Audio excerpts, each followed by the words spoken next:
આગળ વાત કરીએ દિયોદરમાં યુજીસી મુદ્દે દિયોદરમાં નાયબ કલેક્ટરને આવેદનપત્ર અપાયું હતું।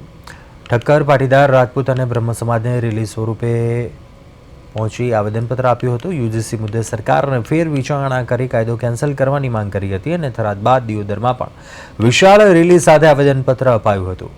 યુજીસી મુદ્દાને લઈને આવતીકાલે દિયોદર બંધ રાખવાની પણ ચીમકી લોકોએ આપી હતી। યુજીસીના નવી ગાઈડલાઈન નો અમલ કરતા યુજીસીનું નવું બિલ પસાર કરી અને કોલેજ અને યુનિવર્સિટીઓમાં જે નવા નિયમો લાગુ કર્યા છે એ નિયમોનો અમે અભ્યાસ કર્યો છે। આ નિયમો ખૂબ જ અન્યાયકર્તા છે અને સવર્ણ સમાજના વિદ્યાર્થીઓ હોય કે પછી કર્મચારીઓ હોય તમામ માટે આ નિયમો એ એમના ભવિષ્ય સામે એક પ્રશ્નાર્થ ઊભો કરી શકે છે। ન માત્ર એસસી એસટી પરંતુ ઓબીસી વર્ગના વિદ્યાર્થીઓનો પણ આમાં સમાવેશ કરી અને સામાન્ય વર્ગના વિદ્યાર્થીઓને પ્રત્યે એક ભેદભાવયુક્ત વર્તન કે વલણ સરકારનું આ નિયમોમાં અમને સ્પષ્ટ દેખાઈ આવે છે।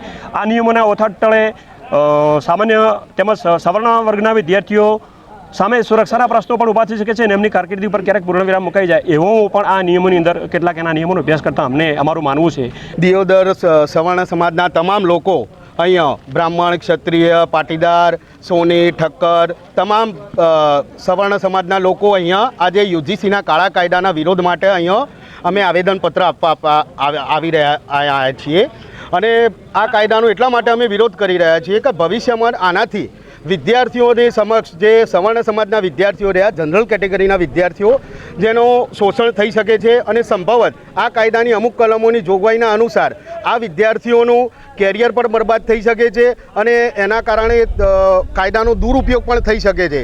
તો અમારી માગણી એવી છે કે સંભવત 2002ના જે કાયદો હતો એ અમલમાં સરકાર રાખે અને નવા યુજીસી કાયદાનો પરત ખેંચે એવી અમારી માગણી છે।